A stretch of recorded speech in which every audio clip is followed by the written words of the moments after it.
तो स्टार्ट करते हैं। देखो ये है अपने पास एक प्लांट, ये है अपने पास एक प्लांट, और सबको पता है प्लांट में क्या होते हैं, प्लांट में रूट्स होती हैं, प्लांट में स्टेम होता है, प्लांट में लीव्स होती हैं, प्लांट में फ्लावर्स होते हैं, प्लांट में फ्रूट्स होते हैं। बिल्कुल क्लियर है, सबको पता है, कॉमन सेंस की बात है, ठीक है। अब इस चैप्टर में अपने को पढ़ना क्या है, हम पहले रूट्स के बारे में पढ़ लेंगे, फिर क्या है, फिर हम स्टेम के बारे में पढ़ लेंगे, फिर हम लीव्स के बारे में पढ़ लेंगे, फिर हम फ्लावर के बारे में पढ़ लेंगे, फिर हम फ्रूट के बारे में पढ़ लेंगे। तो ये सब ही पढ़ना है और कुछ है ही नहीं, ठीक है। तो स्टार्ट करते हैं हम अपनी रूट्स के साथ।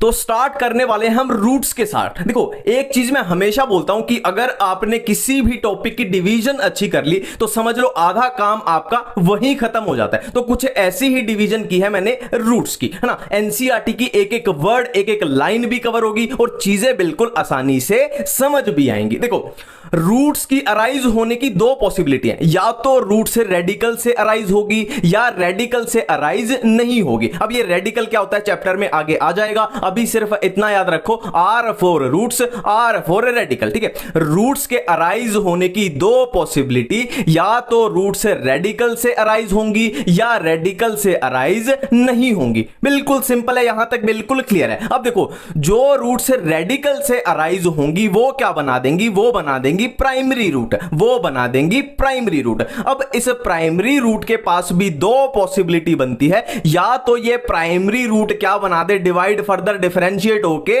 सेकेंडरी एंड टर्शरी, और आगे भी बहुत सारी इसी तरीके से, है ना। या तो primary root secondary tertiary further divide further differentiate होती जाए, या दूसरा ऑप्शन क्या है, प्राइमरी रूट रिप्लेस हो जाए किससे, लार्ज नंबर ऑफ रूट से। एनसीईआरटी की लाइन बोल रहा हूं, primary root is replaced by large number of roots. और ये लार्ज नंबर ऑफ रूट्स जो है वो कहां से अराइज होंगी, बिल्कुल बेस ऑफ स्टेम से। एनसीईआरटी की लाइन है, ठीक है।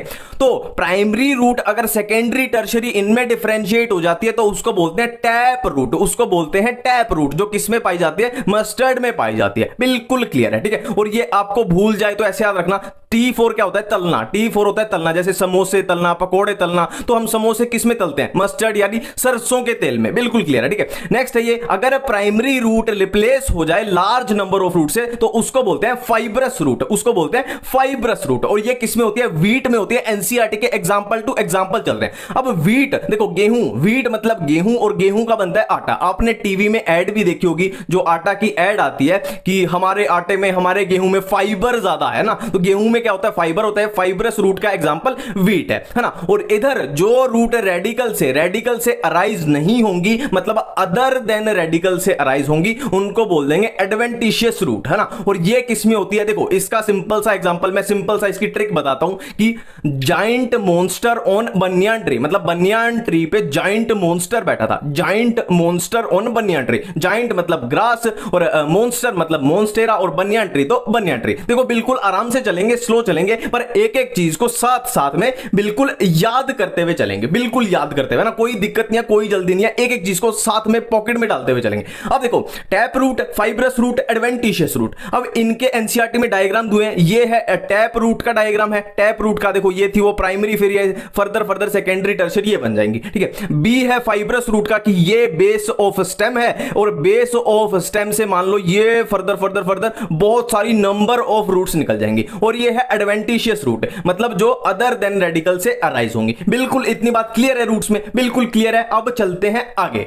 अब एनसीईआरटी में एक पहरा दिया हुआ है रीजन्स ऑफ रूट, ठीक है। उसके बारे में पूरा एक पहरा लिखा गया और ये एक डायग्राम दिया गया, ठीक है। हम सिंपली पहरा को हम पढ़ते ही नहीं है, हम ये डायग्राम बस समझ लेते हैं, अपने पहरा का एक एक वर्ड पूरा कवर हो जाएगा, ठीक है। तो रीजन्स देखो कौन से, region of meristematic activity, region of elongation and region of maturation, ठीक है। अब region of meristematic activity, meristematic नाम से ही पता लग गया कि यहां की सेल क्या करेंगे, डिवीजन करेंगे, डिवाइड करेंगे, और उन सेल्स के बारे में एक लाइन पूरी क्लियर लिखी हुई है कि उन सेल्स की जो वॉल्स होती हैं वो थिन होती हैं, थिन पतली होती हैं, थिन होती हैं, और उनका प्रोटोप्लाज्म कैसा होता है, डेंस होता है। बिल्कुल क्लियर है, ठीक है। नेक्स्ट है रीजन ऑफ इलोंगेशन, तो नाम से ही पता लग रहा है इलोंगेट, यहां की सेल्स क्या करेंगी, इलोंगेट करेंगे, रैपिड इलोंगेशन करेंगे। बिल्कुल क्लियर है, ठीक है। नेक्स्ट है रीजन ऑफ मैच्योरेशन, इसके बारे में लिखा हुआ है कि इस रीजन में जो एपिडर्मल सेल होती है वो क्या बना देती हैं, रूट हेयर्स बना देती हैं, ठीक है। जो जो एपिडर्मल सेल हैं वो रूट हेयर्स की फॉर्मेशन कर देती है, ठीक है। और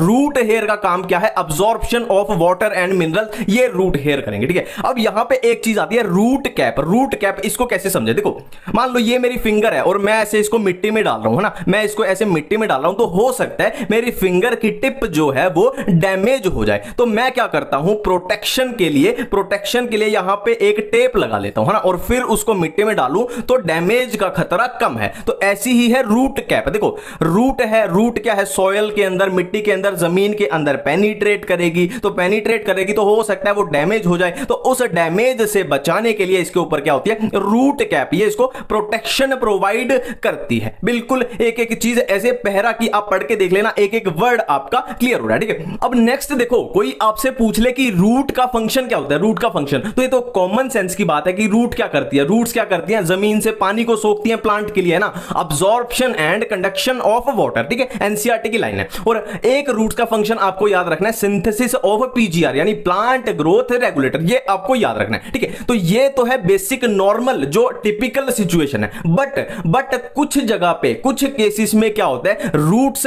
इन फंक्शन के अलावा और कोई एक्स्ट्रा फंक्शन भी परफॉर्म करने लग जाती है ना। मैं फिर से रिपीट कर रहा हूं कि रूट्स अपने बेसिक जो फंक्शन है उनके अलावा अगर कोई दूसरे फंक्शन परफॉर्म करने लग जाए, जैसे स्टोरेज ऑफ फूड, जैसे सपोर्ट, जैसे रेस्पिरेशन, तो उसको बोल देंगे क्या, मॉडिफिकेशन ऑफ रूट। अब देखो ये है मॉडिफिकेशन ऑफ रूट्स, ठीक है। तो एनसीईआरटी में साफ साफ लिखा हुआ है कि रूट्स की मॉडिफिकेशन 3 कामों के लिए हो सकती है, फूड स्टोरेज या सपोर्ट या रेस्पिरेशन, ठीक है। अब फूड स्टोरेज किसकी रूट्स में होती है, tap roots of carrot, turnip, adventitious roots of sweet potato. अब इसमें याद कुछ भी नहीं करना, आपने देखा होगा, आपने टर्निप देखी है, शलगम सबने देखी है, कैरेट गाजर सबने देखी है, स्वीट पोटैटो मतलब शकरगंदी सबने देखी है, ठीक है। तो ये क्या होती है, तीनों क्या होती है, रूट्स होती है। और हमको ये भी पता है कि तीनों को हम खाते हैं, मतलब इनमें फूड स्टोरेज होती है ना। तो सिंपल सी बात है, याद ही नहीं किया है ना, इनमें फूड स्टोरेज है और इनको हम खाते हैं, तो उससे पता लग जाएगा। और ये तीनों क्या होती है, रूट्स होती है, तो कुछ भी याद नहीं किया, ठीक है।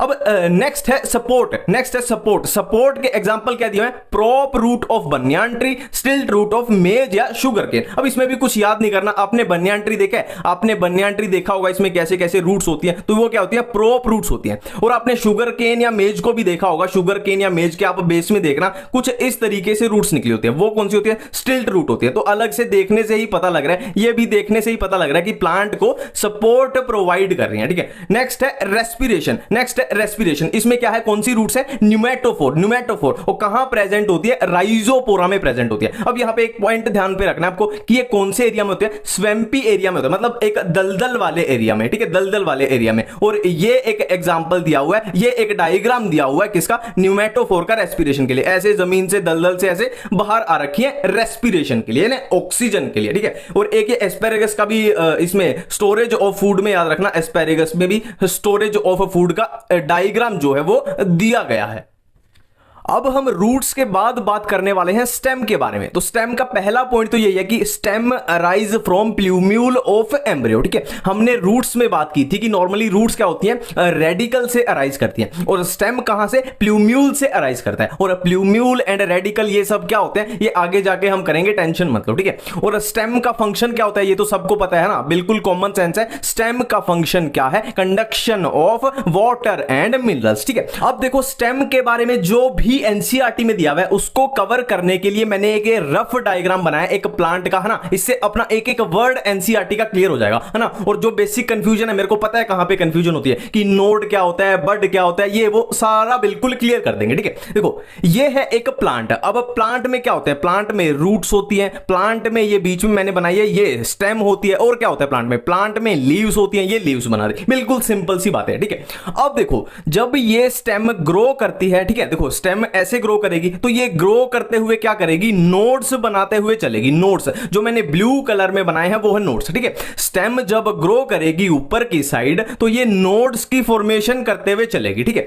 अब दो नोड्स के बीच का स्पेस क्या है, इंटरनोड। दो नोड्स के बीच का स्पेस है इंटरनोड, ये इंटरनोड ये नोड है ना, ये नोड फिर ये इंटरनोड फिर ये नोड, बिल्कुल क्लियर है, ठीक है। अब देखो ये नोड्स की खास बात क्या है, जहां पे ये नोड्स है वहां से क्या होगा, लीव्स का जन्म जन्म होगा ना, लीव्स का अराइज होगा वहां से, बिल्कुल क्लियर है, ठीक है। जहां नोड्स हैं वहां से लीव्स का अराइज होगा, बिल्कुल क्लियर है, एक एक पॉइंट, ठीक है। अब देखो नोड से यहां लीव्स का अराइज हुआ, यहां भी नोड नोड ये लीव्स बन गए। अब देखो बिल्कुल यहीं पे साइड में क्या बनेगा, बड बनेगा। जो मैंने ये रेड कलर के बनाए हैं ये है बड। जहां से नोड से लीव्स का अराइज हुआ वहीं से लीव के यहां पे बिल्कुल साइड में क्या बनेगा, बड बनेगा। अब बड आगे जाके क्या बनाएगा, ब्रांचेस की फॉर्मेशन करता है, ठीक है, बिल्कुल क्लियर है, ठीक है। अब यहां पे भी तो देखो, यहां पे भी तो नई लीव्स बनेगी, तो यहां पे भी मैंने बड ड्रॉ कर दिया, ठीक है। अब देखो बड जो है वो दो टाइप के होते हैं पोजीशन के बेस पे, बिल्कुल देखने से ही पता लग रहा है। एक तो ये वाले बड हैं, एक तो ये वाले बड हैं जो बिल्कुल क्या है, एपिकल पोजीशन पे है, बिल्कुल एपिकल बोलो या टर्मिनल पोजीशन पे। ये एनसीईआरटी में दिया हुआ है, ठीक है, इसको ध्यान से करना, ठीक है। एक तो हो गए एपिकल या टर्मिनल बड, और दूसरे कौन से हो गए, ये जो साइड में लगे हुए ये कैसे हो गए,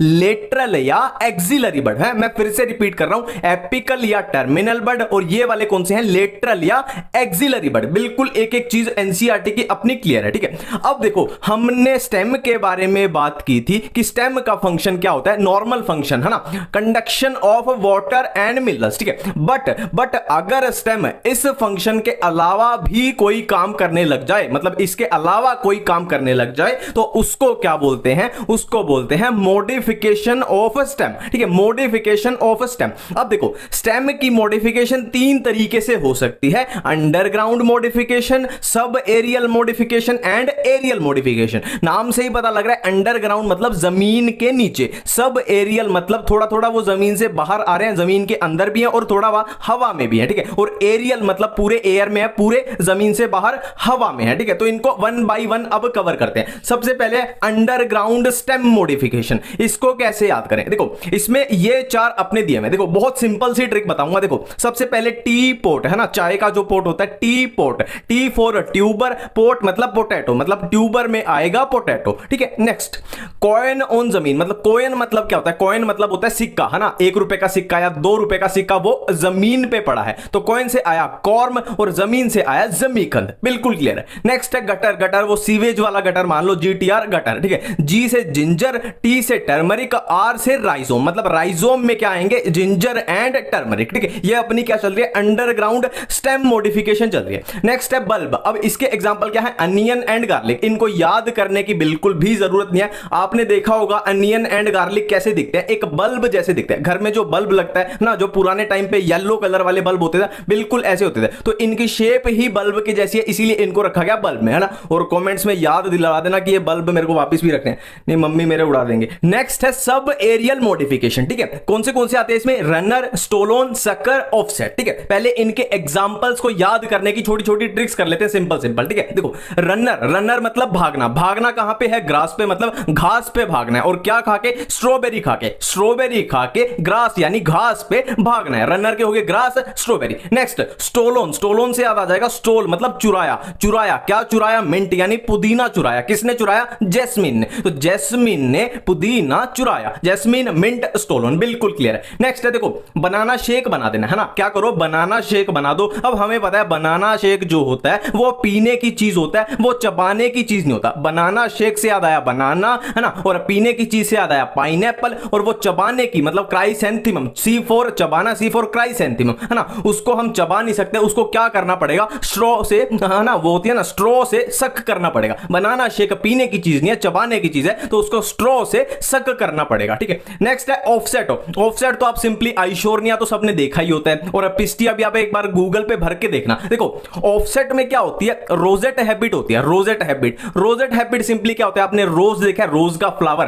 तो उसमें पेटल्स देखे अपने झुंड में गुच्छे में होती है, कुछ इस तरीके से होता है ऑफसेट में, ठीक है। चीजें क्या होंगी, झुंड में या गुच्छे में प्रेजेंट होगी। आप गूगल पे इनकी इमेज भर के देखना, आपको खुद ही ये याद हो जाएगा, ठीक है। अब देखो ऑफसेट बिल्कुल क्लियर है, डेफिनेशन में कोई कंफ्यूजन नहीं है, और रनर भी आप देखोगे इसकी भी डेफिनेशन में कोई भी कंफ्यूजन नहीं है। बट एनसीईआरटी में हम जब देखते हैं तो स्टोलोन और शक्कर की डेफिनेशन थोड़ी सी कंफ्यूजन है, हाँ, थोड़ी सी कंफ्यूजन है, तो इनकी डेफिनेशन को अच्छे तरीके से समझ लेते हैं स्टोलोन और शक्कर को। देखो स्टोलोन में क्या होता है, ये है अपनी मेन एक्सिस, रेड कलर वाली है अपनी मेन एक्सिस। ये क्या है, देखो हवा में है, हवा से ऐसे ऐसे ऐसे जमीन पे आई, तो जमीन पे आते ही क्या किया इसने, ब्रांच को यहां पे राइज, है ना, ब्रांच का जन्म दे दिया, ठीक है। अब फिर से ये ब्रांच को यहां पे जन्म देके फिर से हवा में चली गई, और फिर से जमीन पे टच किया तो एक एक और ब्रांच को जन्म दे दिया, और ये फिर से हवा में चले गई, फिर से जमीन पे आई, फिर से ब्रांच को जन्म दे दिया। तो कुछ इस तरीके से है स्टोलोन। अब पढ़ के देखना, मजा आ जाएगा, ठीक है। नेक्स्ट है शक्कर। शक्कर में क्या है, ये है रेड कलर वाली अपनी मेन एक्सिस। तो इसमें इंपॉर्टेंट जो डेफिनेशन में जो आपको ध्यान रखना वो ये है कि अंडरग्राउंड, देखो ये ब्लू कलर वाली अपनी जमीन है, ये है ग्राउंड लेवल,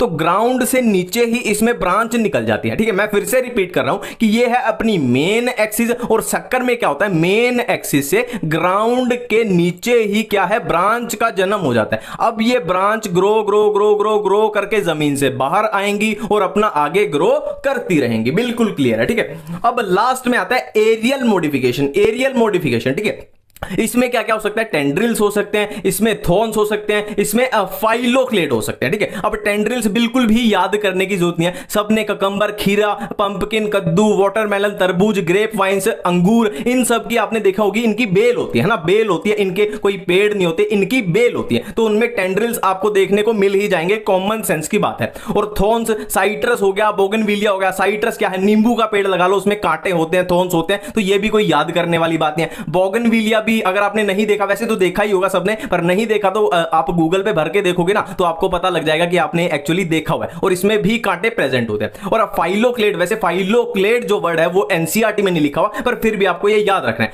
फाइलोक्लेड में क्या आते हैं, देखो इसमें क्या होता है, स्टेम, हम क्या कर रहे हैं, स्टेम मॉडिफिकेशन करते हैं। इसमें क्या होता है, स्टेम जो है वो फोटोसिंथेसिस करती है, P for phylloclade, P for photosynthesis. इसमें क्या है, स्टेम फोटोसिंथेसिस करेगी, और किसमें होगा, अपेंशिया में एंड यूफोर्बिया में। और ये बात बहुत इंपॉर्टेंट है, याद रखनी है कि जो ओपेंशिया होता है वो फ्लैट होता है, और यूफोर्बिया होता है वो सिलिंड्रिकल होता है। मैं तो इसको ऐसे याद रखता है, यू यू मतलब यू घूम गया, घूम गया मतलब ये सिलिंड्रिकल है, और ओपेंशिया क्या है, फ्लैट है, ठीक है। यू घूम गया मतलब वो सिलिंड्रिकल है, ओपेंशिया फ्लैट है। ये एनसीईआरटी में इसको भूलना नहीं है। स्टेम के बाद हमारा टॉपिक है लीव्स, ठीक है, और मैं गारंटी दे रहा हूं आपको ये टॉपिक पहले से ऑलरेडी आता है, कुछ भी नहीं पढ़ेंगे, सिंपली ये डायग्राम देखना है, और हमारी एनसीईआरटी की एक एक लाइन खुद ब खुद अपने आप बनती चली जाएंगी, ठीक है। देखो बहुत सिंपल है, ये रेड कलर में है, हमारे पास क्या है, स्टेम है, और स्टेम से निकली ये क्या निकली, एक लीफ निकली। अब लीफ के 3 पार्ट होते हैं, leaf base, petiole and lamina. अब नाम से ही क्लियर हो रहा है कि लीफ बेस क्या होगा, है ना। देखो जहां पे स्टेम और लीफ का ये कनेक्शन है ना, कनेक्शन, वहां पे होगा लीफ बेस, मतलब जहां से ये लीफ निकल रही है वो होगा लीफ बेस। और अब हमने ये प्रैक्टिकली आपने देखा भी होगा ना, ये पतली सी डंडी होती है, ये क्या है, पेटियोल, और ये ब्लेड जैसी स्ट्रक्चर क्या होती है, लेमिना होती है, ठीक है। अब एनसीईआरटी में लिखा हुआ है कि जहां पे ये लीफ बेस है वहां से कुछ स्ट्रक्चर, उनका नाम होता है क्या, स्टाइप्यूल। स्टाइप्यूल ये अराइज हो सकते हैं, है ना, सब में प्रेजेंट नहीं होते, कुछ प्लांट्स में हो सकते हैं स्टाइप्यूल, ये जो छोटी सी स्ट्रक्चर बने, ठीक है, बिल्कुल क्लियर है। अब लीफ बेस का तो फंक्शन हमको समझ में आ गया कि ये क्या करेगा, ये पूरी लीफ को इस स्टेम से कनेक्ट कर रहा है, लीफ बेस का तो यही फंक्शन है। और पेटियोल का क्या फंक्शन होता है, देखो इसका फंक्शन देखने से ही पता लग रहा है कि ये लीफ की मूवमेंट कराएगा, जैसे हवा चलेगी लीफ इधर उधर हिल सकती है, तो उससे क्या होगा, फायदा क्या होगा, हवा जब लगेगी इसको लेमिना को, तो लेमिना का कूलिंग होगी, लेमिना की कूलिंग होगी, ठीक है। नेक्स्ट है लेमिना। अब लेमिना में तो क्या होते हैं, वेन्स होती हैं और वेनलेट्स होती है। देखो अब यहां पे एनसीईआरटी में एक क्लियर लाइन लिखी हुई है, और ये भी प्रैक्टिकल है, आपने पत्ते में देखा है, किसी भी लीफ उठा के देख लेना, जो ये बीच वाली जो ये होती है ना, वेन होती है, ये थोड़ी मोटी होती है ना, ये बीच वाली जो वेन होती है ये थोड़ी मोटी होती है, तो इसको बोलते हैं क्या, मिड रिब। इसको बोलते हैं एक तरह से रीढ़ की हड्डी होती है, मिड रिब, ठीक है। और ये है अपनी वेन्स और वेनलेट्स, ऐसे पूरा नेटवर्क फैला होता है। और ये वेन्स और वेनलेट्स जो पूरे इसमें लेमिना में फैली हुई है, इनका फंक्शन क्या है, एक तरह से ये पाइपलाइन सिस्टम है ना, पाइपलाइन सिस्टम की वाटर और फूड पूरे पत्ते में जगह जगह पे ये प्रोवाइड करा के आएंगे ना, एक तरह से पाइपलाइन सिस्टम है, ठीक है, बिल्कुल क्लियर है, ठीक है। अब यहां पे 2 चीजें बहुत इंपॉर्टेंट आती है, एनसीईआरटी में दी हुई है, ठीक है, वो क्या दी हुई है, देखो मोनोकोट्स में क्या होता है, ये लीफ बेस जो है ना, ये लीफ बेस ये क्या होता है, ये एक्सपेंड कर जाता है। मोनोकोट्स में लीफ बेस जो होता है वो एक्सपेंड कर जाता है, और वो इतना एक्सपेंड कर जाता है कि वो स्टेम को कवर कर लेता है, या तो पार्शियली कवर कर लेगा या पूरा ही कवर कर लेगा। ये एनसीईआरटी में दिया हुआ बहुत इंपॉर्टेंट है। एक और लीफ बेस के बारे में चीज दी हुई है, पुलवाइनस बेस होता है, एक पुलवाइनस, ये क्या होता है, देखो ये जो लीफ बेस है ना, अगर ये स्वेल कर जाए, अगर ये स्वेल कर जाए तो क्या बोलते हैं, पुलवाइनस बेस, ठीक है, स्वोलन लीफ बेस। और ये किसमें होता है, लेग्यूमिनस प्लांट्स में होता है। अब देखो नेक्स्ट टॉपिक है विनेशन। अब नाम से ही पता लग रहा है विनेशन की डेफिनेशन क्या हो जाएगी कि arrangement of veins and veinlets in lamina of leaf, है ना। मतलब जो लीफ का लेमिना है उसमें वेन्स और वेनलेट्स की अरेंजमेंट किस तरीके की होगी, ठीक है। तो ये दो टाइप की होती है, एक है रेटिकुलेट विनेशन, एक है पैरेलल विनेशन। रेटिकुलेट तो सिंपल है कि वेन्स और वेनलेट्स जब एक नेटवर्क बना दे, लीफ के अंदर एक नेटवर्क सा बना दे, तो उसको बोलते हैं रेटिकुलेट। और पैरेलल किसको बोलते हैं कि वेन्स जो है वो एक दूसरे के पैरेलल भाग रही हैं, एक दूसरे के पैरेलल भाग रही हैं, तो ये पैरेलल, ठीक है। रेटिकुलेट विनेशन नॉर्मली जनरली डाइकोट्स में प्रेजेंट होती है और पैरेलल मोनोकोट्स में प्रेजेंट होती है, ठीक है। अब विनेशन के बाद हम करते हैं types of leaf. Types of leaf, ठीक है, कौन से दो टाइप की होती है, simple leaves and compound leaf, ठीक है। सिंपल लीव तो बिल्कुल सिंपल ऐसे जो हमने रेटिकुलेट में ही ड्रॉ की थी, बिल्कुल सिंपल ऐसे। और कंपाउंड अब दो टाइप की हो सकती है, पिन्नेट कंपाउंड या पामेट कंपाउंड, ठीक है। पिन्नेट कंपाउंड का एग्जांपल एनसीईआरटी में दिया हुआ है नीम, और पामेट का एग्जांपल दिया हुआ है सिल्क कॉटन। अब पिन्नेट कैसी होती है, पामेट कैसी होती है, मेरे ख्याल से आप देख के ही इसको डायग्राम देख के आप समझ जाओगे। सिंपल, बिल्कुल सिंपल है। पिन्नेट में छोटी छोटी छोटी लीफलेट्स निकली हुई हैं और पामेट तो जैसे एक पॉइंट से बहुत सारी लीव्स निकल गई, ठीक है। नेक्स्ट है फाइलोटैक्सी। देखो फाइलोटैक्सी का मतलब क्या होता है, फाइलो का मतलब लीव्स और टैक्सी टैक्सोनॉमी में करते हैं ना अरेंजमेंट। फाइलो का मतलब लीव्स और टैक्सी का मतलब अरेंजमेंट, मतलब अरेंजमेंट ऑफ लीव्स। कहां पे, स्टेम के ऊपर। स्टेम के ऊपर लीव्स की अरेंजमेंट को क्या बोलते हैं, फाइलोटैक्सी बोलते हैं। अब ये तीन टाइप की हो सकती है, ऑपोजिट, ऑल्टरनेट, वर्ल्ड, ठीक है। अब इनके नाम से ही हो जाएगा। ऑपोजिट देखो ये लीव है, इसके ठीक ऑपोजिट दूसरी है, इसके ठीक ऑपोजिट दूसरी है, इसके ठीक ऑपोजिट दूसरी है। और ऑल्टरनेट में क्या आएगा, ऑल्टरनेट पोजीशन पे आएगी, यहां पे ए आई, यहां पे फिर ऑल्टरनेट, फिर ऑल्टरनेट, फिर ऑल्टरनेट, फिर ऑल्टरनेट, ठीक है। और वर्ल्ड तो नाम से ही पता लग रहा है एक जगह पे ऐसे वर्ल सा बन जाएगा, एक पॉइंट पे ऐसे वर्ल सा बन जाएगा, ठीक है। अब इनके जो एग्जांपल दिए हुए उनको कैसे याद करें, बहुत सिंपल सी ट्रिक है, बहुत सिंपल सी ट्रिक है ना। देखो हमारे पास तीन टाइप की फाइलोटैक्सी थी,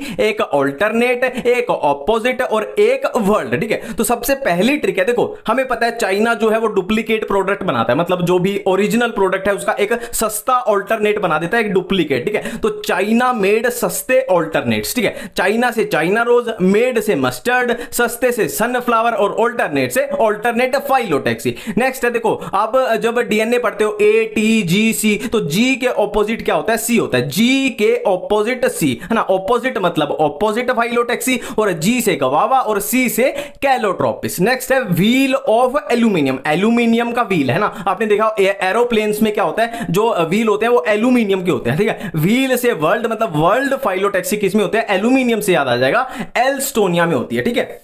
अब लीव्स में लास्ट टॉपिक है मॉडिफिकेशन ऑफ लीव्स, ठीक है। अब देखो लीव्स चार काम करने के लिए मॉडिफाई हो सकती है। पहला क्लाइंबिंग करने के लिए, दूसरा डिफेंस के लिए, तीसरा फूड स्टोरेज के लिए, और चौथा इंसेक्टिवोरस यानी इंसेक्ट्स को खाने के लिए। तो पहला है क्लाइंबिंग। क्लाइंबिंग में क्या आएंगे, टेंड्रिल्स आएंगे, और टेंड्रिल्स का एग्जांपल है पीज है, मटर, ठीक है। देखो फॉर एग्जांपल हमने प्रैक्टिकली भी देखा है, चलो मटर है, ये मटर का पौधा है और उसको इस स्केच के ऊपर क्लाइंब करना है, तो वो क्या करेगा, टेंड्रिल्स बना लेगा, इसके अराउंड घूमता जाएगा ना, और ऐसे ग्रो करता जाएगा, है ना। ये हमने प्रैक्टिकली देखा भी है एग्जांपल। अब यहां पे एक बात ध्यान रखना, हमने टेंड्रिल्स स्टेम में भी किए थे। स्टेम टेंड्रिल्स अलग बात होती है और लीव के टेंड्रिल अलग बात होती है। यहां पे याद रखना है कि टेंड्रिल्स जो लीव्स वाला है उसका एग्जांपल है पीज, मटर, बिल्कुल क्लियर रखना है इसको, ठीक है। नेक्स्ट है डिफेंस। डिफेंस के लिए क्या आ जाएंगे, स्पाइन्स आ जाएंगे, नाम से ही पता लग रहा है डिफेंस मतलब वो छोटे छोटे कांटे से बना लेगा, जैसे कैक्टस में होता है। अब फिर से एक कंफ्यूजन हो सकती है, देखो हमने थॉर्न्स किए थे, थॉर्न्स, है ना, वो कहां पे थे, स्टेम में थे, और स्पाइन्स कहां पे हैं, लीव्स में है। लीव्स की जो मॉडिफिकेशन है, ठीक है। ये किसमें होते हैं, कैक्टस, ये भी याद नहीं करना, कैक्टस सबको पता है, उस पे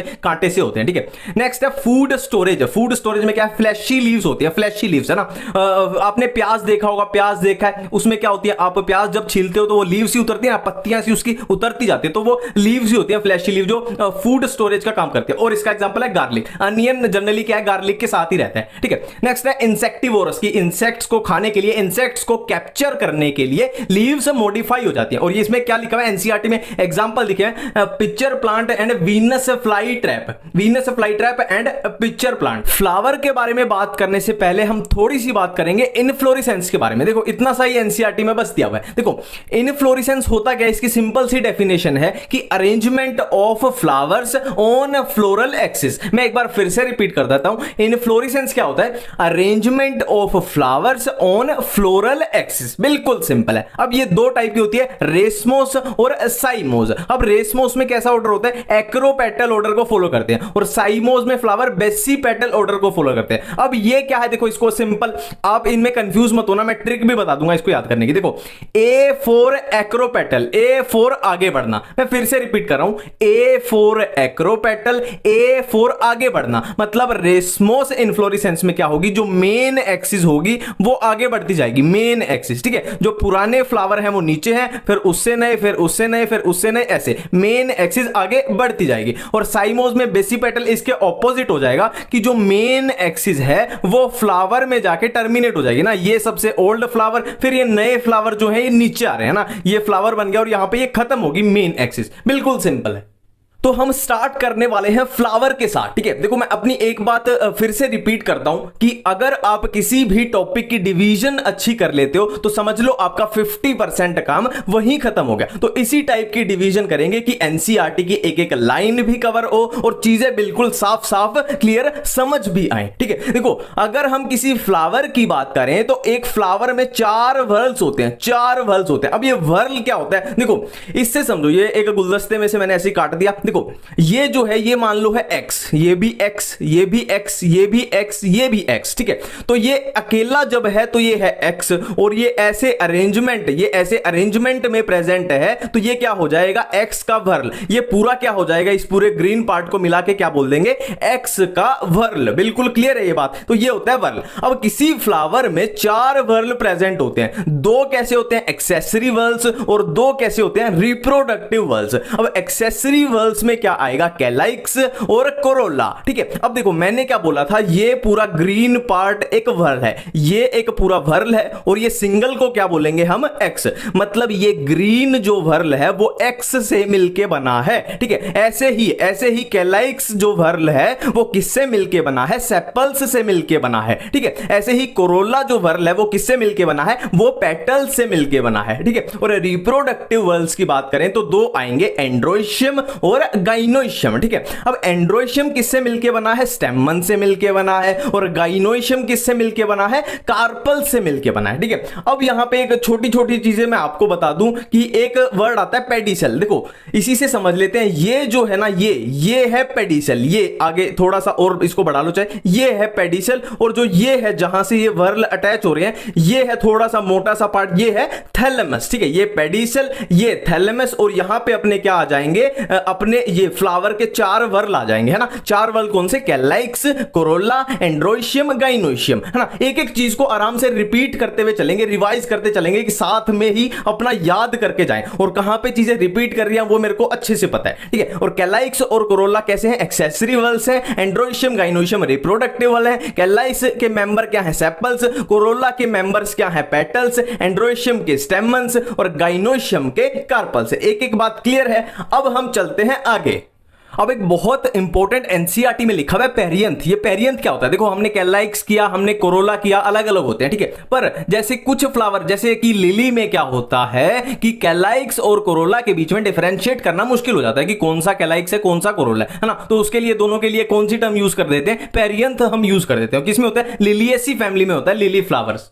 अब नेक्स्ट देखो, मैंने फ्लावर्स की ऐसी डिवीजन करी है कि अपनी एनसीईआरटी की एक एक लाइन, एक एक वर्ड इसमें ऑटोमेटिकली क्लियर हो जाएगा। देखो फ्लावर्स को डिवाइड किया गया सेक्स के बेस पे, कौन से हो जाएंगे, यूनिसेक्सुअल, बायसेक्सुअल। फ्लावर्स को डिवाइड किया गया सिमिट्री के बेस पे, रेडियल सिमिट्री कौन से हो जाएंगे, एक्टिनोमॉर्फिक फ्लावर, और बायलेटरल सिमिट्री कौन से, जाइगोमॉर्फिक फ्लावर। और तीसरे क्या, एसिमिट्रिकल, जिसमें कोई सिमिट्री ही नहीं है, ठीक है। फ्लावर्स को डिवाइड किया गया फ्लोरल अपेंडेजेस के बेस पे, कि ट्राइमेरस, टेट्रामेरस, पेंटामेरस, ठीक है। अब ये क्या होता है ये आगे बात कर लेंगे, टेंशन मत लो, इनके बारे में आगे बात कर लेंगे। फ्लावर्स को डिवाइड किया गया ब्रैक्ट के बेस पे, ब्रैक्टिएट, ई ब्रैक्टिएट। फ्लावर्स को डिवाइड किया गया ओवरी की पोजीशन के बेस पे, हाइपोगाइनस, पेरीगाइनस, एपीगाइनस। टेंशन मत लो बिल्कुल भी, अब हम एक एक पे बात करने वाले हैं कि ये क्या है, ये क्या है, ये क्या है, ये क्या है, ये क्या है। तो स्टार्ट करते हैं इसके साथ। सेक्स के बेस पे क्या है, unisexual flowers and bisexual flower. देखो फर्स्ट क्या है, bisexual bisexual and unisexual flower. देखो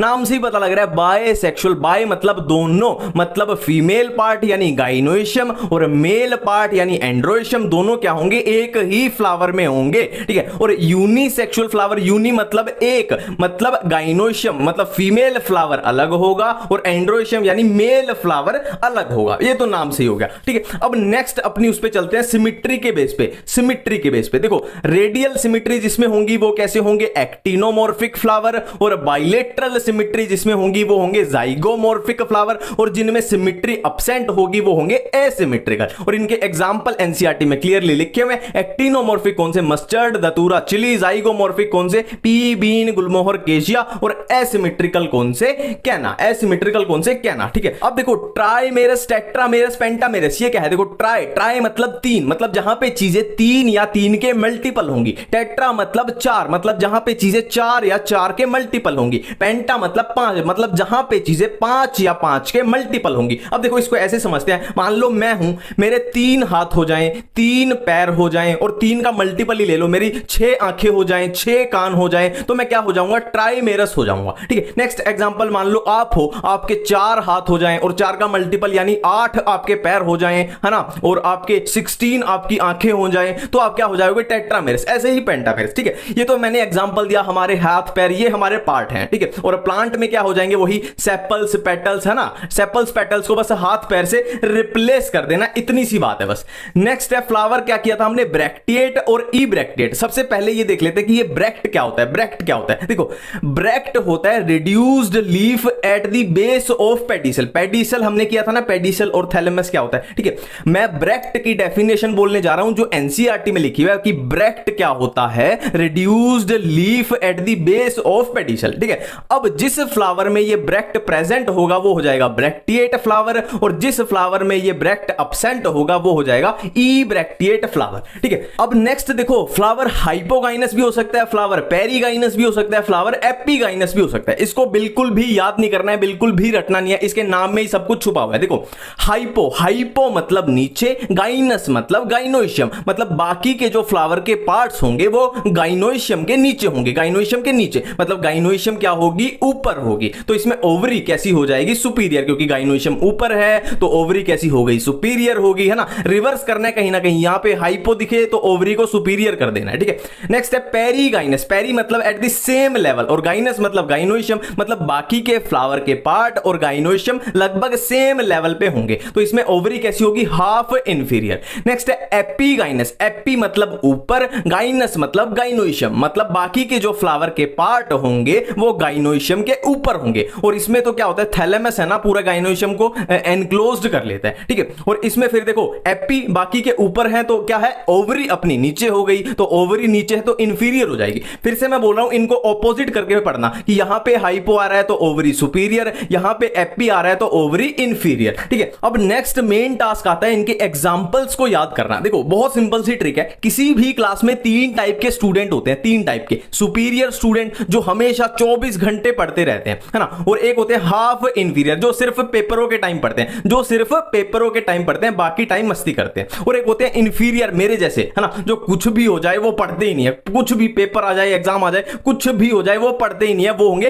इंफीरियर स्टूडेंट, ठीक है। अब देखो इंफीरियर स्टूडेंट हमें पता है जो स्कूल में कभी नहीं पढ़ते, जो स्कूल में नालायक होते हैं, वो आगे जाके क्या होते हैं, गेम चेंजर होते हैं, वो आगे जाके कुछ बड़ा करते हैं, वो गेम चेंजर होते हैं। और सुपीरियर तो आपको पता ही है धक्के खाते हैं, है ना। देखो अब देखो हमने क्या किया था, सुपीरियर, सुपीरियर कौन से, जो 24 घंटे पढ़ते रहते हैं, मतलब सुपीरियर बच्चों की मस्ती भी रोज बुक्स के साथ होती है, सुपीरियर बच्चों की मस्ती भी रोज बुक्स के साथ होती है। मतलब जो सुपीरियर ओवरी वाले केस में, मतलब सुपीरियर मतलब हाइपोगाइनस के केस में एग्जांपल क्या है, मस्टर्ड है, चाइना रोज है और ब्रिंजल है ना, मस्ती से मस्टर्ड, रोज से चाइना रोज और बुक्स से ब्रिंजल। नेक्स्ट है हाफ इंफीरियर, जो कभी कभी जब से एग्जाम आगे पेपरों में पढ़ते हैं, पेपर यानी वो पेपरों में पढ़ते हैं, पी से प्लम, पी से पीच, आर से रोज, ठीक है। अब आप कंफ्यूज हो जाओगे, यहां भी रोज है, यहां भी रोज है, तो सिंपल सी बात है, जो नाम बड़ा है, जैसे चाइना रोज बड़ा नाम है तो उसको सुपीरियर में डाल दो, सुपीरियर है मतलब बड़ा नाम है। नेक्स्ट है inferior students are game changer, ठीक है, inferior students are game changer, ठीक है। स्टूडेंट से सनफ्लावर, गेम से गवावा और चेंजर से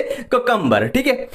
अब नेक्स्ट हम बात करते हैं, एक एक करके बात करेंगे, पहले कैलाइक्स पे, फिर कोरोला पे, फिर एंड्रोइशियम पे, फिर गाइनोइशियम पे। अब जो भी एनसीईआरटी में आपका लिखा हुआ है इस चार्ट में, इस फ्लो चार्ट में पूरा आपका कवर हो गया। देखो सबसे पहली बात, कैलाइक्स जो होता है वो आउटर मोस्ट वॉल होता है, आउटर मोस्ट वॉल होता है, ठीक है। और कैलाइक्स कैसा होता है, ग्रीन होता है, लीफ लाइक होता है और प्रोटेक्शन करता है। देखो ये हमने जो किया था ना, ये ग्रीन पार्ट, ये क्या है, कैलाइक्स है, ये ग्रीन है, लीफ लाइक है ना, लीफ लाइक है। और इसका फंक्शन क्या होता है, बड स्टेज में प्रोटेक्शन करना, बिल्कुल क्लियर है, ठीक है। और हमने ये बात तो कर ही ली थी कि कैलाइक्स मेड ऑफ सेपल्स, सेपल्स से मिलके कैलाइक्स बना होता है, बिल्कुल क्लियर है। अब देखो ये सेपल्स अगर यूनाइटेड मतलब जुड़े हुए हैं तो उस कंडीशन को क्या बोल देंगे, गेमोसेपलस। और ये सेपल्स अगर एक दूसरे से फ्री हैं, आजाद हैं, तो उसको क्या बोल देंगे, पॉलीसेपलस। बिल्कुल इसके तरह ही, बिल्कुल इसके सेम इसकी तरह हम करेंगे कोरोला, है ना। कोरोला क्या होता है, ब्राइटली कलर्ड। देखो ये है ना, जो ये है क्या, अपना कोरोला ब्राइटली कलर्ड, है ना। फ्लावर देखे ना आपने, कोई रेड होते हैं, कोई येलो होते हैं, कोई ब्लू होते हैं, तो वो होता है कोरोला। और इनका ब्राइट कलर क्यों होता है, कॉमन सेंस की बात है, इंसेक्ट को अट्रैक्ट करने के लिए, ताकि ये प्लांट की पोलिनेशन हो जाए, ठीक है। अब देखो कोरोला किससे मिलके बना होता है, पेटल से मिलके बना होता है, ये बात हम कर चुके हैं। अब ये पेटल्स अगर जुड़े हुए हैं तो कंडीशन हो जाएगी गेमोपेटलस, और ये पेटल्स एक दूसरे से फ्री हैं, आजाद हैं, तो कंडीशन हो जाएगी पॉलीपेटलस, ठीक है। अब देखो हम कैलाइक्स कर चुके हैं, हम कोरोला कर चुके हैं। अब नेक्स्ट आता है एस्टिवेशन। नेक्स्ट है एस्टिवेशन।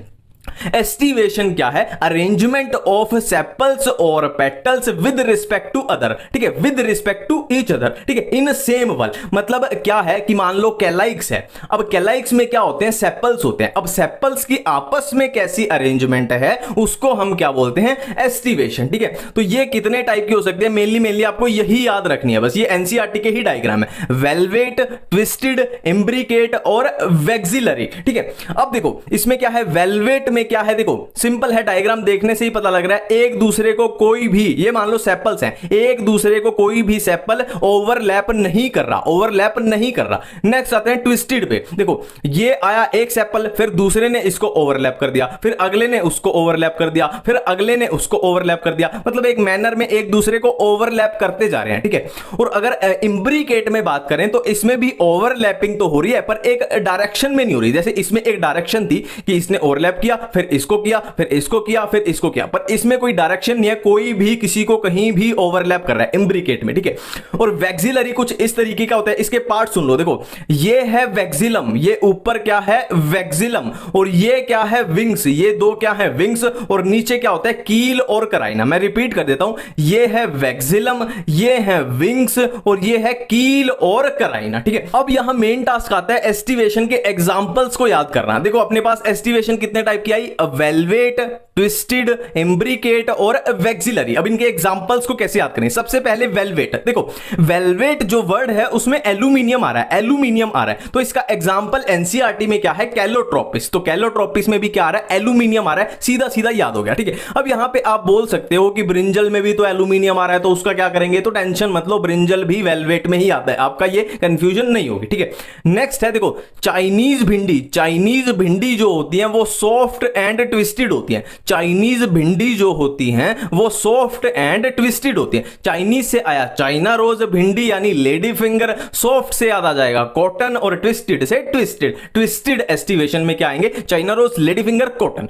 अब देखो आप कॉलेज में पढ़ोगे, है ना, आप आगे जाके कॉलेज में पढ़ोगे और आप कॉलेज में पॉपुलर हो जाओगे, तो आप खुद को क्या बोलोगे, I am a college guy and I am a very popular, ठीक है। I am a college guy and I am very popular. I am college guy, I am से याद आएगा इम्ब्रिकेट, कॉलेज से याद आया केजिया, गाय से गुलमोहर, और वेरी पॉपुलर से वेक्सिलरी, और पॉपुलर से पेपिलियोनियसी फैमिली। मतलब वेक्सिलरी जो एस्टिवेशन है वो किसमें होती है, पेपिलियोनियसी फैमिली में होती है।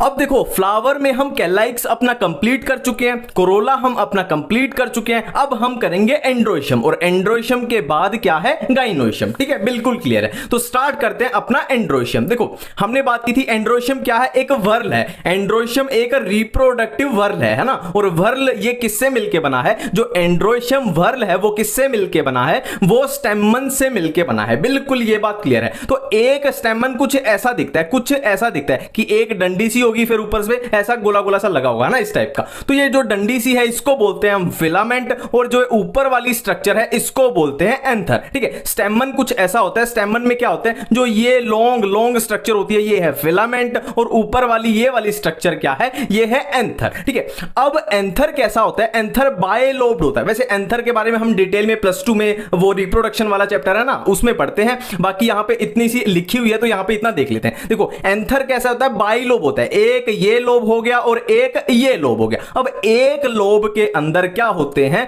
दो क्या होते हैं, चैम्बर होते हैं। एक लोब के अंदर दो चैम्बर होते हैं, तो दो लोब के अंदर कितने हो गए, टोटल 4 चैम्बर हो गए, है ना। और इस चैम्बर को क्या बोलते हैं, पोलन सैक बोलते हैं। Pollen sac, pollen sac, pollen sac. Pollen sac नाम से ही पता लग रहा है, सैक मतलब एक थैला सा है कि इसमें पोलन ग्रेन्स बनते हैं ना, इसमें पोलन ग्रेन्स बनते हैं, बिल्कुल क्लियर है ना। अब देखो एक यहां पे वर्ड आता है एनसीईआरटी में लिखा हुआ है स्टेमिनोड। स्टेमिनोड क्या होता है, स्टेराइल स्टेमन। ठीक है, अब देखो नॉर्मल कंडीशन क्या है, नॉर्मल एंथर मतलब रिप्रोडक्टिव एंथर क्या है कि एंथर के अंदर पोलन ग्रेन्स बनने चाहिए, पर ऐसा एंथर या बोल लो ऐसा स्टेमन जिसमें पोलन ग्रेन की फॉर्मेशन ना हो तो वो कैसा हो जाएगा, स्टेराइल स्टेमन हो जाएगा। बिल्कुल एक एक पॉइंट अपना क्लियर है। ठीक है, अब देखो जो ये स्टेमन होते हैं, स्टेमन हमने देखा ना ऐसा सा होता है कुछ, तो ये स्टेमन होते हैं, ये एक भी हो सकता है, बहुत सारे भी तो हो सकते हैं। तो बहुत सारे जब होते हैं तो या तो वो यूनाइट मतलब एक साथ रहेंगे या एक दूसरे से फ्री रहेंगे, बिल्कुल क्लियर है। ठीक है, अब एक दूसरे के साथ रहेंगे मतलब यूनाइट होके रहेंगे, तो यूनाइट होने की भी इधर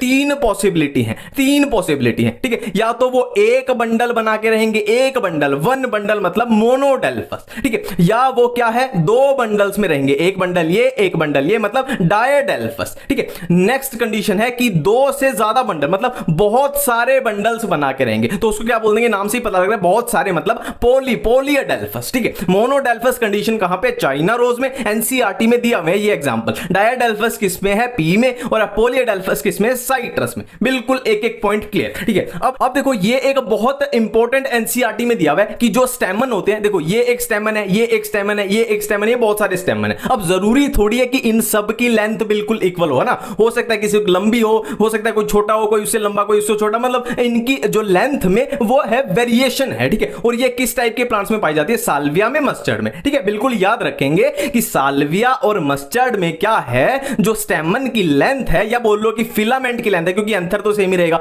फिलामेंट या स्टेमन की लेंथ में वेरिएशन पाई जाती है। ठीक है, बिल्कुल क्लियर है। ठीक है, अब देखो हमने बात की थी कि स्टेमन एक दूसरे के साथ यूनाइट हो सकते हैं, स्टेमन एक दूसरे के साथ यूनाइट हो सकते हैं, पर यहां पे और भी तो पॉसिबिलिटी है। अगर स्टेमन जो है वो पेटल के साथ यूनाइट हो जाए या स्टेमन पेरियंथ के साथ यूनाइट हो जाए। अब पेटल क्या होते हैं, पेरियंथ क्या होते हैं, ये हम ऑलरेडी कर चुके हैं। तो एनसीईआरटी में बिल्कुल क्लियर दिया हुआ है कि अगर स्टेमन पेटल्स के साथ यूनाइट हो जाए तो उस कंडीशन को क्या बोलते हैं, एपीपेटलस। और ये किसमें होती है, ब्रिंजल में होती है। और दूसरी कंडीशन क्या है, अगर स्टेमन पेरियंथ के साथ यूनाइट हो जाए तो उसको क्या बोलते हैं, एपिफिलस, है ना। और पेरियंथ किसमें प्रेजेंट होता है, हमने ऑलरेडी कर भी लिया था, किसमें, लिलिएसी फैमिली में होता है, लिली में होता है। तो ये हो जाएगा लिली हो जाएगा अपना। ठीक है, बिल्कुल क्लियर है। अब अपना एंड्रोशियम क्लियर है, अब हम चलते हैं अपने गाइनोशियम की तरफ। ठीक है, गाइनोशियम की तरफ, जैसे एंड्रोशियम किससे मिलके बना था, स्टेमन से मिलके बना था, वैसे गाइनोशियम जो वर्ल है वो किससे मिलके बना है, वो कार्पल से मिलके बना है, वो कार्पल से मिलके बना है। और कार्पल क्या होता है, हम कार्पल की स्ट्रक्चर देख लेते हैं, इसी से अपने को पूरा समझ आ जाएगा। ये है एक कार्पल, ये है एक कार्पल। अब कार्पल में 3 पार्ट होते हैं, स्टिग्मा, स्टाइल, ओवरी। मैं फिर से रिपीट कर रहा हूं, गाइनोशियम हमारे पास एक रिप्रोडक्टिव वर्ल है, कैसा, फीमेल रिप्रोडक्टिव। ठीक है, और गाइनोशियम किससे मिलके बना है, कार्पल से मिलके बना है। अब एक कार्पल की हम यहां पे स्ट्रक्चर देख रहे हैं कि एक कार्पल में 3 पार्ट हमें दिखाई दिए, एक स्टिग्मा, एक स्टाइल, एक ओवरी। ठीक है, बिल्कुल क्लियर। अब स्टिग्मा अलग से ही दिख रहा है कि एक प्लेटफॉर्म जैसा है ना, ये देखो इसकी थोड़ी चौड़ाई ज्यादा है, ये एक प्लेटफॉर्म जैसा है। अब ये प्लेटफॉर्म किस काम आएगा कि जब रिप्रोडक्शन होगी, है ना, पोलन ग्रेन कहीं कहीं से उड़ के आएंगे तो ये उनको रिसीव करने के लिए, है ना, एक तरह से हेलीपैड बनी हुई है कि हेलीकॉप्टर को रिसीव करने के लिए। ठीक है, अब नेक्स्ट है स्टाइल। स्टाइल क्या करेगी, स्टिग्मा और ओवरी को कनेक्ट करेगी, बिल्कुल क्लियर है। ठीक है, नेक्स्ट है ओवरी। ओवरी सबसे इंपॉर्टेंट पार्ट है, इसको सबसे ध्यान से सुनना है। देखो जैसे मदर के अंदर बच्चा प्लेसेंटा से कनेक्ट होता है ना, वैसा ही है कुछ यहां पे, है ना। ओव्यूल क्या है, बच्चा है, ओवरी क्या है, मां है, कुछ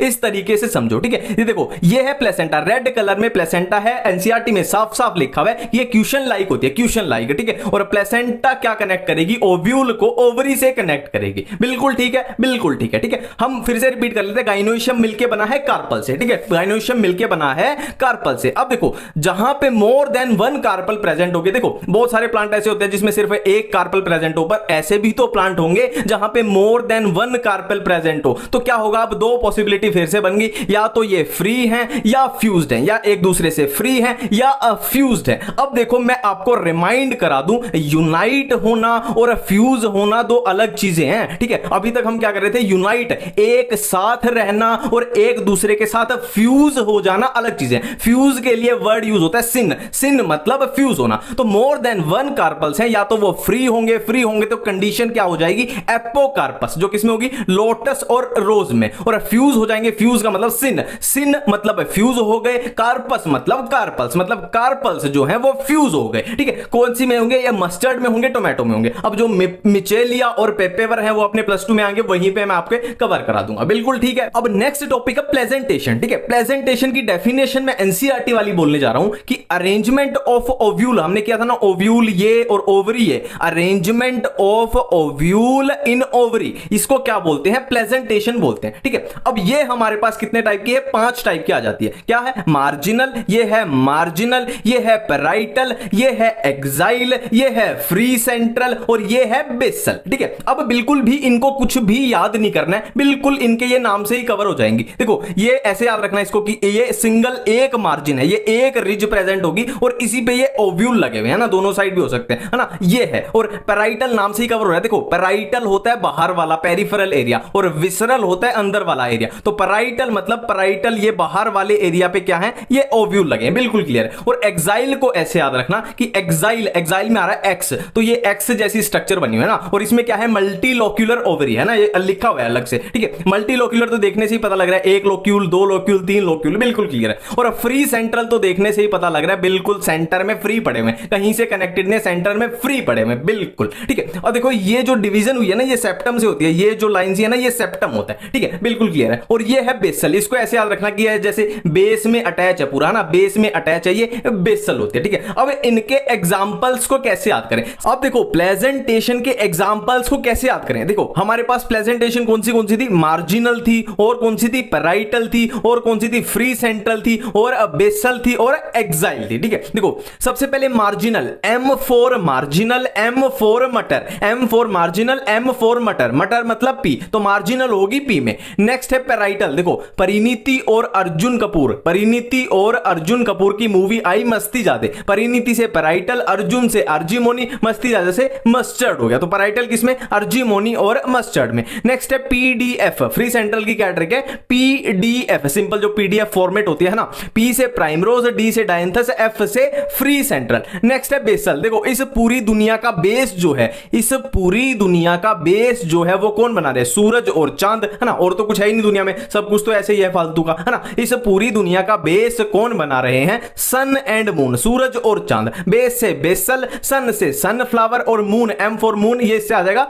मैरीगोल्ड याद आ जाएगा। नेक्स्ट है एक्साइल, एक्साइल किसमें होती है, साइट्रस में होती है। साइट्रस फ्रूट कौन से होते हैं, जैसे कि लेमन हो गया, ऑरेंज हो गया। अब इसको याद करने की जरूरत नहीं है, देखो आपने नींबू काटा होगा, आपने ऑरेंज काटा होगा, तो कुछ इस तरीके का दिखता है। ऑरेंज जब आप काटते हो, नींबू काटते हो, तो कुछ इस तरीके का दिखता है। तो इसमें कुछ याद ही नहीं करना है, ये ऑटोमेटिक है, कॉमन सेंस की बात है। अब एक बहुत इंपॉर्टेंट है फॉल्स सेप्टम, एनसीईआरटी में दिया हुआ, बहुत इंपॉर्टेंट है, 10 स्टार लगा लेना। देखो मस्टर्ड और अर्जिमोनी में क्या होता है, नॉर्मली ओवरी क्या होती है, वन चैम्बर्ड होती है, वन चैम्बर, पर क्या होता है उसमें फॉल्स सेप्टम की फॉर्मेशन होती है। अब सेप्टम बन जाएगा तो क्या हो जाएगा, वो ओवरी 2 चैम्बर्ड हो जाएगी, या बोल लो 2 चैम्बर्ड दिखाई देने लग जाएगी। तो यही होता है फॉल्स सेप्टम। अब हम स्टार्ट करने वाले हैं फ्रूट। देखो फ्रूट के बारे में एनसीईआरटी में पहली लाइन लिखी है कि fruits are the characteristic feature of flowering plants. ठीक है, ये लाइन क्यों बोली गई, देखो एक होता है सीड, एक होता है फ्रूट। अब देखो सीड पहली बार किसमें आया था, जिम्नोस्पर्म में, बट जिम्नोस्पर्म में क्या है, जो फ्रूट है वो अब्सेंट होता है, और फ्रूट पहली बार किसमें आता है, एंजियोस्पर्म में, है ना। और एंजियोस्पर्म क्या होते हैं, अपने फ्लावरिंग प्लांट्स। तो ये हो गया कैरेक्टरिस्टिक फीचर, मतलब सिर्फ और सिर्फ फ्लावरिंग प्लांट, यानी सिर्फ और सिर्फ एंजियोस्पर्म में ही फ्रूट प्रेजेंट होगा। क्लियर बात है, ठीक है। अब आगे चलते हैं। देखो फ्रूट होता क्या है, फ्रूट मैच्योर या राइपेंड ओवरी होते हैं। देखो ओवरी आगे जाके मैच्योर होके बना देती है फ्रूट, और जो ओव्यूल होता है ना, ओव्यूल वो आगे जाके मैच्योर होके क्या बना देता है, सीड। ठीक है, ओवरी बनाएगी फ्रूट, ओव्यूल बनाता है सीड। बिल्कुल क्लियर रखेंगे। तो फ्रूट की डेफिनेशन मैं फिर से बोलने जा रहा हूं कि मैच्योर या राइपेंड ओवरी आफ्टर फर्टिलाइजेशन। ठीक है, तो फर्टिलाइजेशन हुई तो ओवरी का क्या बन गया, फ्रूट बन गया। अब देखो एक पार्थेनोकार्पिक फ्रूट होते हैं, मतलब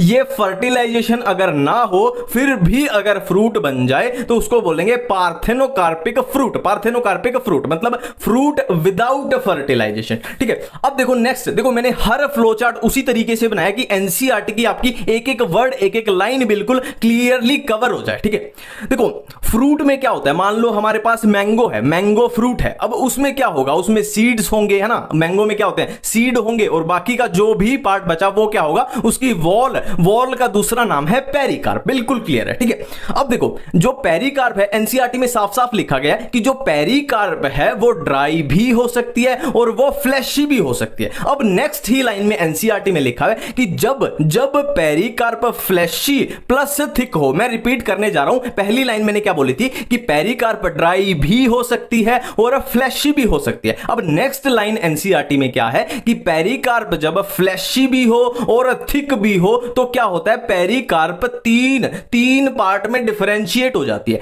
एपिकार्प मतलब आउटर लेयर, मेसोकार्प मतलब मिडल लेयर, और एंडोकार्प मतलब इनर लेयर। ठीक है, अब देखो ये डायग्राम दिया हुआ है किसका, मैंगो और कोकोनट का, और इसके बारे में एक पैरा में लिखा भी हुआ है ना। अब क्या लिखा हुआ है वो हम इसी डायग्राम से देख लेते हैं। पहली लाइन यही लिखी हुई है कि मैंगो और कोकोनट में फ्रूट कैसा होता है, ड्रूप फ्रूट होता है, ड्रूप फ्रूट होता है। ठीक है, अब हमने बात की थी किसकी, कि ये बात की थी हमने कि पेरिकार्प जब फ्लैशी भी हो, थिक भी हो तो तीन पार्ट में डिफरेंशिएट हो जाएगी, एपिकार्प, मेसोकार्प, एंडोकार्प। अब मैंगो की बात कर लेते हैं। देखो मैंगो शेक बनाना है, कुछ भी नहीं करना, मैंगो शेक बनाना है। तो मैंगो शेक बनाते हुए जो हमने ऊपर का वो छिलका उतार दिया उसको हम बोलते हैं क्या, एपिकार्प बोलते हैं। ठीक है, अब मैंगो का जो पोर्शन हम खाते हैं उसको बोलते हैं मेसोकार्प। ठीक है, और अंदर क्या निकलती है, उसकी गुठली निकलती है। तो गुठली जो होती है वो हार्ड स्ट्रक्चर होती है, वो होती है एंडोकार्प होती है ना। और आप उस गुठली को तोड़ दोगे, यानी जब आप एंडोकार्प को तोड़ दोगे तो अंदर क्या निकलेंगे, सीड निकलेंगे, है ना, अंदर निकलेंगे सीड निकलेंगे। अब इधर कोकोनट की बात कर लेते हैं। आपने देखा होगा वो ब्राउन कलर का कोकोनट, ब्राउन कलर का होता है ना, जिसमें ऊपर वो घास सी भूसा सा लगा होता है, ब्राउन ब्राउन सा। ठीक है, तो जो भूसा सा है वो फाइब्रस स्ट्रक्चर है, वो क्या है, मेसोकार्प है, जो फाइब्रस स्ट्रक्चर है। ठीक है, और अंदर जो हार्ड स्ट्रक्चर निकली, हार्ड स्ट्रक्चर वो ब्राउन ब्राउन सी, वो क्या है, एंडोकार्प है। कोकोनट में कहीं भी एपिकार्प की बात नहीं की गई, है ना। ठीक है, अब आगे बढ़ते हैं, अपना फ्रूट कंप्लीट है। अब हम चलते हैं सीड पे। सीड क्या होता है, देखो हमने फ्रूट में क्या बात की थी कि फ्रूट क्या होता है, ओवरी आफ्टर फर्टिलाइजेशन क्या होती है, मैच्योर हो जाती है। और सीड क्या है, ओव्यूल आफ्टर फर्टिलाइजेशन मैच्योर हो गया, ये ओव्यूल बना देगा, सीड बना देगा। ठीक है, अब किसी भी सीड में क्या होता है, देखो किसी भी सीड में क्या होता है, ये हम एक डायग्राम से कवर करेंगे। किसी भी सीड में क्या होता है, सीड कोट होता है और एम्ब्रियो होती है। सीड कोट क्या है, उसकी प्रोटेक्शन करेगा, किसकी प्रोटेक्शन करेगा, सीड कोट एम्ब्रियो की, और दोनों को मिला के क्या बोल देंगे, सीड है। ठीक है, देखो ये जो ब्लैक कलर में मैंने बनाया है ये है सीड कोट, और अंदर क्या होता है इसके, ये पूरा है एम्ब्रियो। अब एम्ब्रियो में क्या होता है, एम्ब्रियो में क्या होता है, प्लूम्यूल होता है। देखो ऊपर ये ब्लू कलर का है, ये है प्लूम्यूल, और क्या होता है, रेडिकल होता है। ये नीचे ब्लू कलर का मैंने बना दिया रेडिकल, और क्या होता है इसमें एम्ब्रियोनल एक्सिस होता है। ये रेड कलर में जो मैंने बनाया है ये है एम्ब्रियोनल एक्सिस, और क्या होता है, कोटिलेडन्स होते हैं। कोटिलेडन्स ये ब्लू कलर के पंख जैसे जो मैंने बनाया। ठीक है, सीड कोट और एम्ब्रियो, और एम्ब्रियो में क्या है, प्लूम्यूल है, रेडिकल है, एम्ब्रियोनल एक्सिस है और कोटिलेडन्स है। अब ये कोटिलेडन एक भी हो सकता है, दो भी हो सकते हैं। अगर ये कोटिलेडन एक हुआ तो क्या बोल देंगे, मोनोकोट प्लांट, है ना। मोनो मतलब एक, कोट मतलब कोटिलेडन। अगर ये दो है तो क्या बोल देंगे, डाइकोट प्लांट। डाई मतलब दो, कोट मतलब कोटिलेडन। बिल्कुल क्लियर है, ठीक है। अब नेक्स्ट देखो, सीड पढ़ते हुए ये चीज आपको कंफ्यूज कर सकती है, तो इसको पहले ही हम निपटा देते हैं। Endospermic seed and non endospermic seed. ठीक है, देखो एंडोस्पर्मिक, नॉन एंडोस्पर्मिक, डाइकोट भी हो सकते हैं और मोनोकोट भी हो सकते हैं। बिल्कुल क्लियर है, ठीक है। देखो नाम से ही पता लग रहा है, एंडोस्पर्मिक मतलब जिस सीड में मैच्योर होने के बाद क्या है, एंडोस्पर्म पाया जाए वो हो जाएगा एंडोस्पर्मिक, और जिसमें एंडोस्पर्म नहीं पाया जाए वो हो जाएगा नॉन एंडोस्पर्मिक, है ना। और इसके बारे में डिटेल में हम +2 में पढ़ते हैं, sexual reproduction in flowering plant में, कि एंडोस्पर्म कैसे कैसे बनता है, बिल्कुल क्लियर है। अब देखो यहां पे अपने इस चैप्टर मॉर्फोलॉजी वाले चैप्टर में डाइकोट्स में एंडोस्पर्मिक सीड का एग्जांपल दिया है कैस्टर, और नॉन एंडोस्पर्मिक में दिए हैं पी ग्राम बीन, और मोनोकोट्स में क्या दिया हुआ है कि जनरली सारे मोनोकोट्स कैसे होते हैं, एंडोस्पर्मिक सीड वाले होते हैं जनरली, है ना, सारे मतलब यूनिवर्सल रूल है जनरली मैक्सिमम, ठीक है।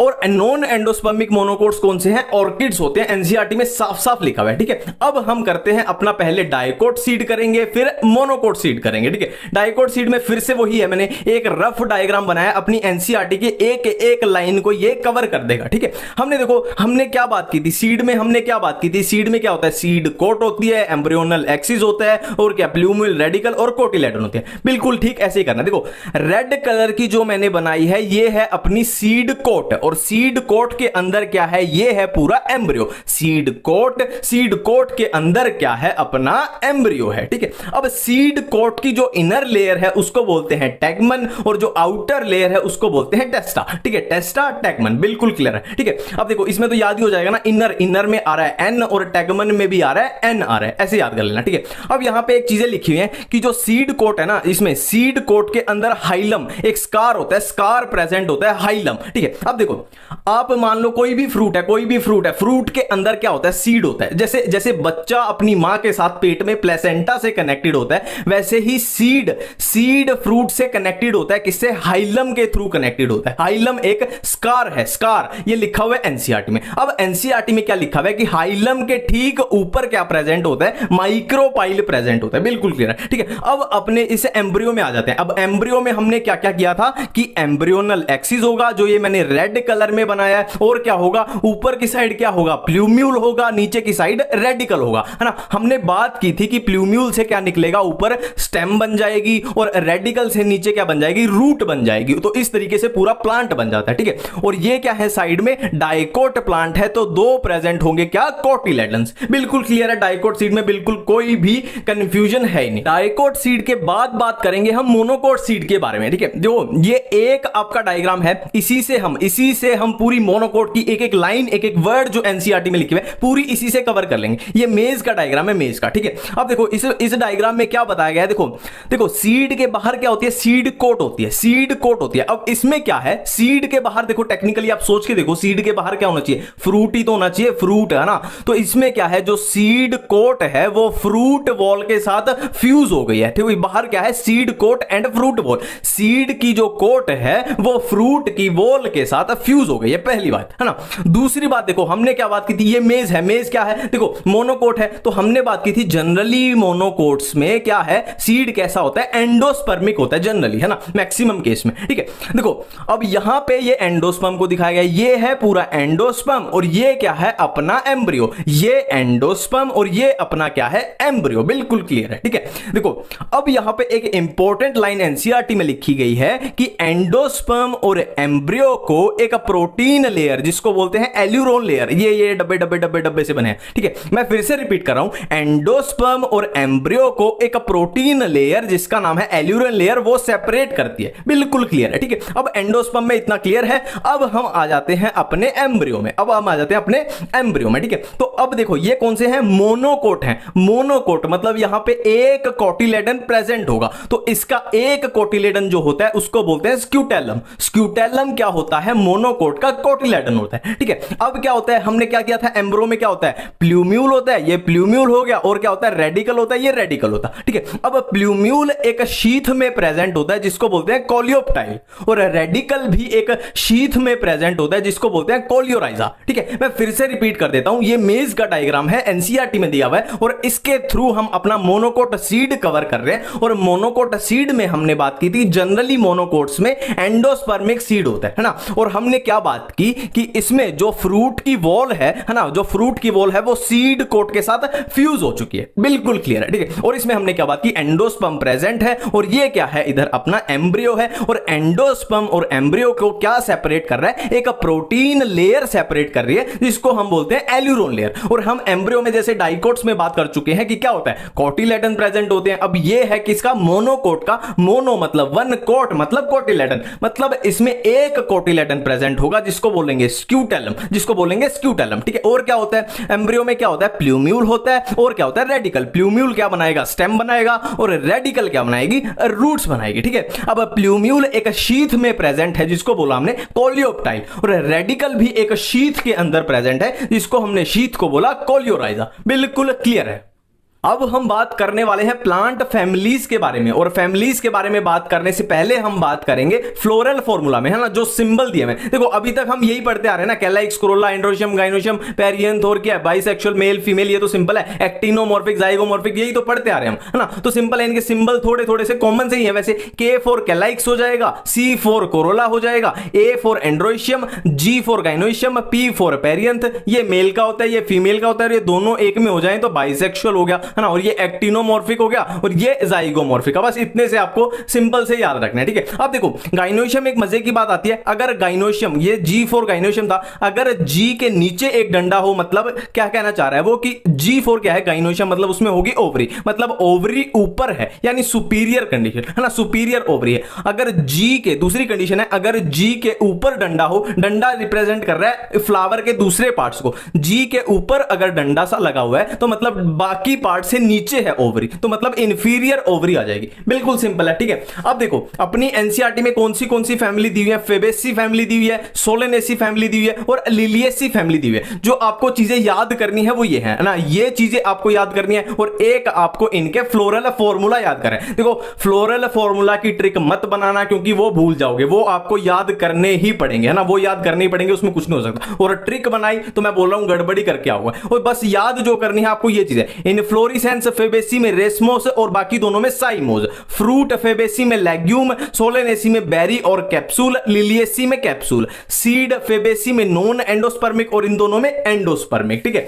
अब मैं एक बात फिर से रिपीट कर रहा हूं, ये फ्लोरल फॉर्मूला 4 दिए हुए एनसीईआरटी में, फेबेसी का दिया हुआ है, सोलेनेसी का दिया हुआ है, लिलिएसी का दिया हुआ है, और ब्रासिकेसी का दिया हुआ है ना। और ब्रासिकेसी का कहां दिया हुआ है, फ्लोरल डायग्राम, फ्लोरल डायग्राम का जो इंट्रोडक्टरी पैरा है ना, जहां पे वो सिंबल बताया गया, वहां पे इसका फॉर्मूला दिया हुआ है। मैं फिर से बोल रहा हूं, इनमें ट्रिक मत बनाना, क्योंकि गड़बड़ हो जाएगी। इनको कॉमन सेंस से याद करोगे, है ना, तो याद हो भी जाएंगे, और ये याद ही आपको करने पड़ेंगे, इसमें आपके पास कोई ऑप्शन नहीं है, ठीक है। अगर आप ये याद कर लेते हो तो आपको फैमिली के बारे में कुछ याद ही नहीं करना, फैमिली के बारे में सिर्फ आपको ये चीजें याद करनी, बाकी सब कुछ इससे कवर हो जाएगा। जैसे देखो ये हमने सिंबल किया था किसका, अब ये बता देगा जाइगोमॉर्फिक है या एक्टिनोमॉर्फिक है, ब्रैक्टिएट है या इब्रैक्टिएट है ना, कैलाइक्स कितने हैं, कोरोला कितने हैं, और एंड्रोशियम और ये कोरोला आपस में कनेक्टेड है, पेरियंथ, P फॉर पेरियंथ है, पेरियंथ और एंड्रोशियम आपस में कनेक्टेड है ना, एपिपेटलस है या एपिफिलस है, और ये ओवरी कैसी है ये डंडा बता देगा, सुपीरियर है कि इंफीरियर है ना, सब कुछ इससे आपको पता लग जाएगा, कुछ याद ही नहीं करना पड़ेगा। और रही बात इनके एग्जांपल्स की,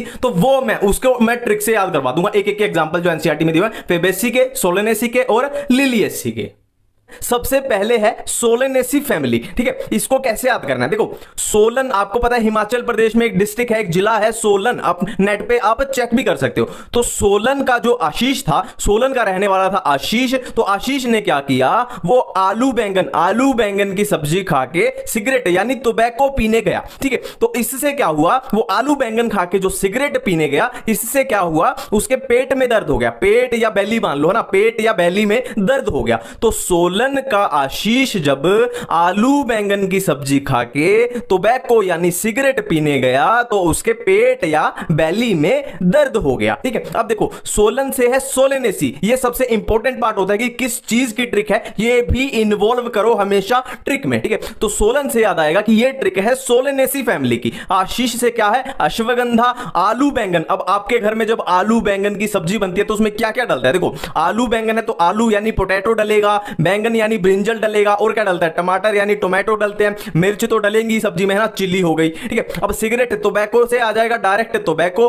पेट या बेली से, देखो पेट से पेट्यूनिया और बेली से आ गया बेलाडोना, ठीक है, क्लियर है। अब नेक्स्ट है लिलिएसी फैमिली, ठीक है। देखो इसकी भी बहुत सिंपल सी ट्रिक है, देखो लिली किसी लड़की का नाम है, लिली किसी लड़की का नाम है, और लिली के लिप्स पूरे कॉलेज में सबसे ज्यादा ग्लो करते थे, लिली के लिप्स पूरे कॉलेज में सबसे ज्यादा ज्यादा ग्लो करते थे। क्यों करते थे? क्योंकि वो लिप्स पे एलोवेरा अप्लाई करती थी। एलोवेरा एक नेचुरल ब्यूटी प्रोडक्ट है, आपको पता ही है, ठीक है। लिली के लिप्स कॉलेज में सबसे ज्यादा ग्लो करते थे क्योंकि वो एलोवेरा अप्लाई करती थी। तो लिली से आया लिलिएसी फैमिली, मतलब ये ट्रिक है लिलिएसी फैमिली की। और लिप्स से आया ट्यूलिप, है ना, इसमें आ रहा है ना लिप, लिप से आया ट्यूलिप। कॉलेज से कॉलचिसिन, ग्लो से ग्लोरियोसा, एलू से एलोवेरा और अप्लाई से आया एस्पेरेगस, ठीक है। अब नेक्स्ट फैमिली है फेबेसी फैमिली। देखो जो प्योर इंडियन फैमिलीज होती है ना, आपने देखा होगा इंडियन फैमिलीज में समोसे तो बहुत सारे खाते हैं ना, लोग समोसे बहुत खाते हैं। तो प्योर इंडियन फैमिली वही है जो लगभग 3 समोसे तो खाती ही है एक दिन में, ठीक है। तो pure Indian families Yeats 3 samosa daily, यहां लगा लेना, डेली से याद रख लेना। Pure Indian families Yeats 3 samosa daily. अब प्योर से आया पल्सेस, इंडियन से आया इंडिगोफेरा, फैमिली से आया फेबेसी, मतलब ये ट्रिक है फेबेसी फैमिली की। ईट्स 3 का मतलब ट्राई, 3 मतलब ट्राई, मतलब ट्राइफोलियम। SMS समोसा है ना, S से आया सेस्बियाना, M से आया मुलेठी और S से आया सनहेम्प। क्लियर है? Thank you.